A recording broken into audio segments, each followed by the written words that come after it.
So, hello everyone. Welcome to Vyas IAS. This is the lecture number 5 of your microeconomics. अभी तक हम लोगों ने माइक्रो इकोनॉमिक्स मैक्रो इकोनॉमिक्स में difference देख लिया है, पॉजिटिव इकोनॉमिक नॉर्मेटिव इकोनॉमिक्स में डिफरेंस देख लिया है, सेंट्रल प्रॉब्लम्स ऑफ इकोनॉमिक्स हमने डिस्कस कर ली है. ठीक है, मेजर चीज़ें हमने थोड़ी सी देख ली है. अब हम एक इम्पॉर्टेंट टॉपिक देखेंगे जिस टॉपिक का नाम है अपॉर्चुनिटी कॉस्ट. देखिए, अपॉर्चुनिटी कॉस्ट क्या होता है ना, ये एक बहुत इम्पॉर्टेंट कॉन्सेप्ट है. चाहे आप अपनी रियल लाइफ में देखें, हमारी रियल लाइफ में भी हमारे लिए हर कुछ ना कुछ हमारे लिए एक अपॉर्चुनिटी कॉस्ट होती है, और चाहे आप इसको एक बुक के फॉर्म में पढ़ लीजिए तो ये तब भी एक इम्पॉर्टेंट कॉन्सेप्ट बन जाता है. अब हम समझें इस कंसेप्ट को, तो अपॉर्चुनिटी कॉस्ट होता क्या है. देखिए, अभी तक हम लोगों ने ये देखा कि अभी तक हम लोग क्या देख रहे हैं. अभी तक हमने जितने भी माइक्रो इकोनॉमिक्स पढ़ी है उसमें हमने ये सीखा कि जितने भी हमारे रिसोर्सेज हैं वो इकोनॉमी में स्केर्स हैं हमारे, क्योंकि अनलिमिटेड वांट्स हम लोगों की है इस वजह से भी, और वैसे भी लिमिटेड रिसोर्सेज हमारे पास है. ठीक है, ये दो चीज़ें हमने देखी कि रिसोर्सेज स्केर हैं और अनलिमिटेड वांट्स है. इसी वजह से पीपल को, लोगों को चॉइसेस करनी पड़ती हैं. क्योंकि हमारे पास इतने सारे रिसोर्सेज नहीं है कि अपन सब ले सके. ठीक है, हम लोगों को चॉइस करनी पड़ती है. कोई भी एक चीज़ अगर अपन को लेनी है तो हमें दूसरी चीज़ छोड़नी पड़ती है. ठीक है, चॉइसेस करनी पड़ती है. इकोनॉमी के अंदर अगर किसी एक चीज़ की प्रोडक्शन ज़्यादा होनी है, अगर इकोनॉमी में एक चीज़ की प्रोडक्शन ज़्यादा हो रही है तो कहीं ना कहीं वो दूसरी चीज़ की प्रोडक्शन को कम कर देगा. क्योंकि रिसोर्सेज इतनी सी जगह है. मैं फॉर एग्जांपल बोलूँ, यही इतना सा लैंड है. अगर इस लैंड में मुझे मान लीजिए दो तरीके की क्रॉप्स बनाने, एक ग्रो करने, एक वीट करना और एक मान लो राइस करना है, और इकोनॉमी के अंदर प्रोडक्शन जो कंजम्पशन है, लोगों की डिमांड वीट की ज़्यादा है, तो अल्टीमेटली मैं राइस की कम करूँगी. इतने से लैंड में मैं वीट को ज़्यादा प्रपोर्शन दूँगी, राइस को कम दूँगी. बट वहीं अगर डिमांड उल्टी हो जाए तो मुझे इतने से ही लैंड में करना पड़ेगा ना. तो मान लो राइस की ज़्यादा हो गई, वीट की कम हो गई, तो फिर उल्टा हो जाएगा. तो करना मुझे इतनी सी चीज़ में पड़ेगा. तो एक चीज़ की अगर प्रोडक्शन बढ़ रही है तो अल्टीमेटली दूसरी चीज़ की प्रोडक्शन मुझे कम करनी पड़ेगी. क्यों? Because of the scarce resources. ठीक है, समझ आ रहा है. तो कहीं ना कहीं देखा जाए, जब हम वीट को ज़्यादा बना रहे हैं तो राइस को मुझे सैक्रिफाइस करना पड़ रहा है. वीट की अगर मैं प्रोडक्शन ज़्यादा कर रही हूँ तो मुझे फोरगो किसको करना पड़ रहा है, फोरगो मतलब गंवाना किसको पड़ रहा है, सैक्रिफाइस किसको करना पड़ रहा है, राइस को करना पड़ रहा है. और अगर मैं राइस ज़्यादा बनाना चाहती हूँ तो कहीं ना कहीं मुझे वीट कम बनाना पड़ेगा. क्यों? Because of my scarce resources.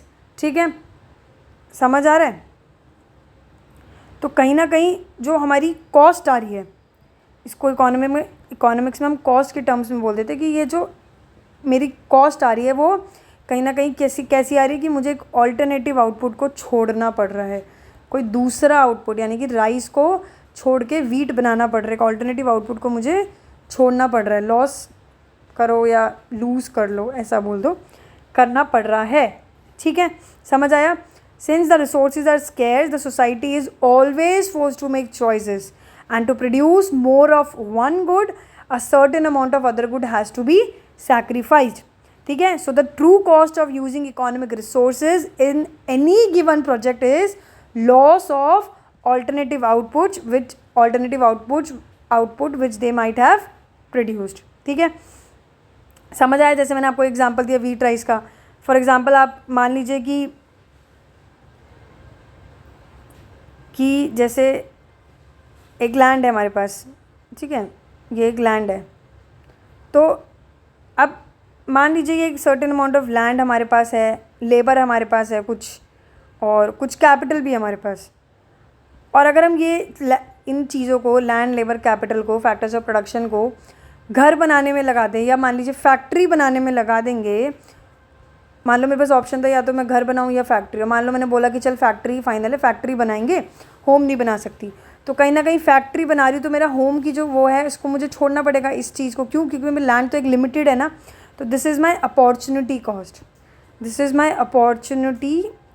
That is if I am using a certain amount of land, labor and capital to build a factory, then the economic cost, what I am saying, economic cost या फिर you can say this as opportunity cost of the factory might be the houses, might be this home which the resources could have been produced. ये बना दिया होता, अगर मैं factory नहीं बनाती तो मैं होम बनाती। तो this is my economic cost. Economic cost को हम अपॉर्चुनिटी कॉस्ट के टर्म्स में भी बोल देते हैं। समझ आ रहा है? तो अगर मैं सिंपल सी भाषा में बोलूँ कि व्हाट इज़ अपॉर्चुनिटी कॉस्ट या what is economic cost, so it is the cost of next best alternative, next best alternative फोरगोन।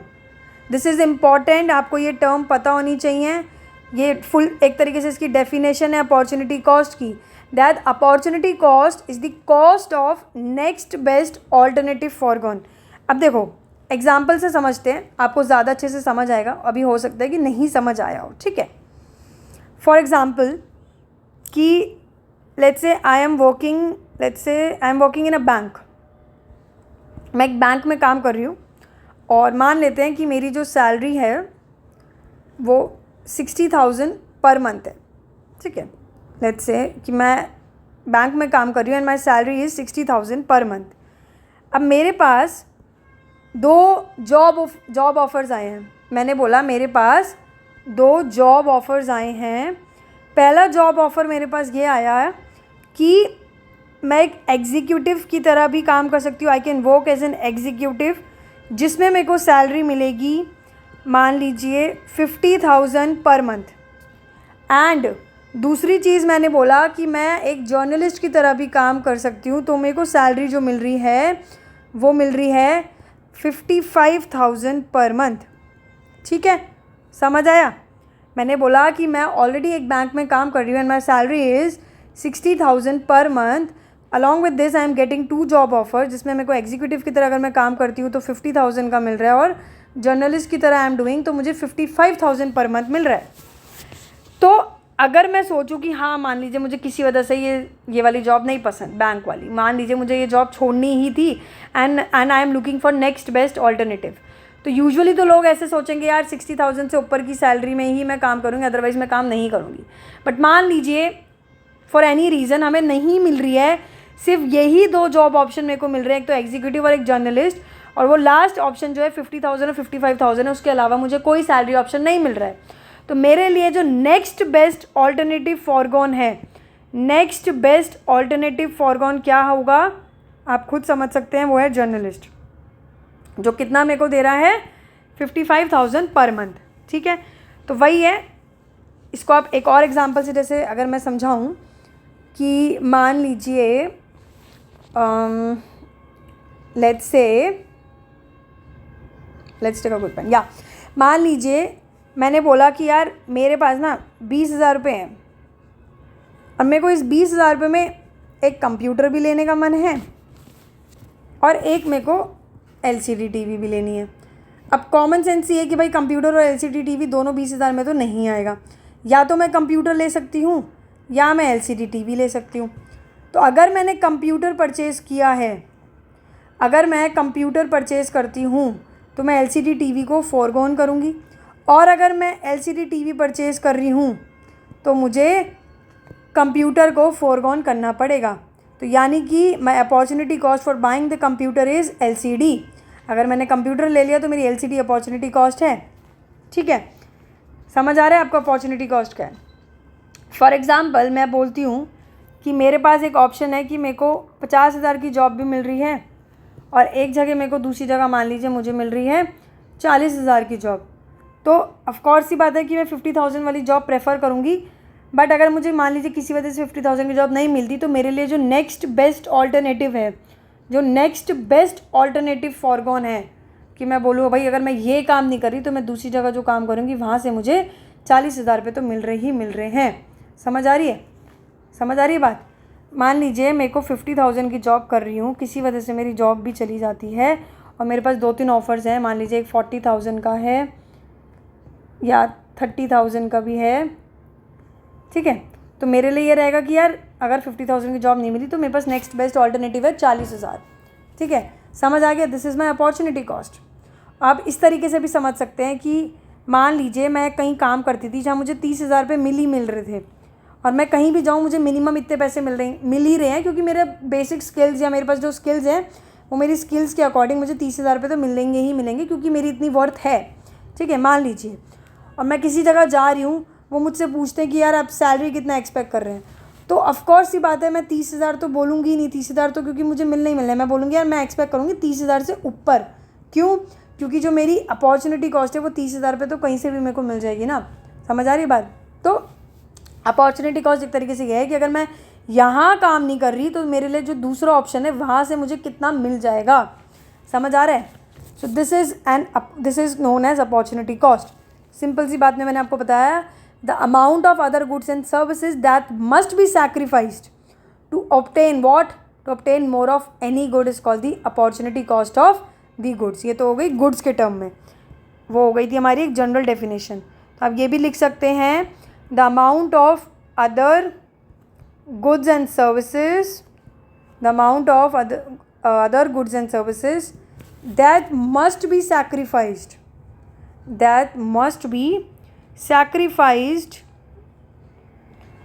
to obtain more of any one good. किसी एक गुड को अगर मैं ज़्यादा ले रही हूँ तो मुझे दूसरे गुड को सैक्रिफाइस करना पड़ रहा है, तो जो गुड सैक्रिफाइस हो रहा है is called the opportunity cost of that good. उस गुड की अपॉर्चुनिटी कॉस्ट वो बन जाती है। ठीक है, तो यहाँ से हमको एक इकोनॉमिक कंडीशन समझ आती है। एक इकोनॉमिक कंडीशन ये समझ आती है कि क्योंकि हमारे रिसोर्सेज लिमिटेड है, we are always force to make choices between the alternate commodities में अपन को चॉइस करनी पड़ेगी बिकॉज रिसोर्सेज आर लिमिटेड। समझ आया? So this is known as opportunity cost, that is cost of next best alternative forgone. ये याद रखिएगा, cost of next best alternative forgone, this is the definition of opportunity cost. ठीक है, अब हम मिलेंगे नेक्स्ट टॉपिक में, प्रोडक्शन पॉसिबिलिटी फ्रंटियर, जो कि इम्पॉर्टेंट टॉपिक है। इसको हम नेक्स्ट वीडियो में देखेंगे। ठीक है, so see you in the next video. Thank you so much.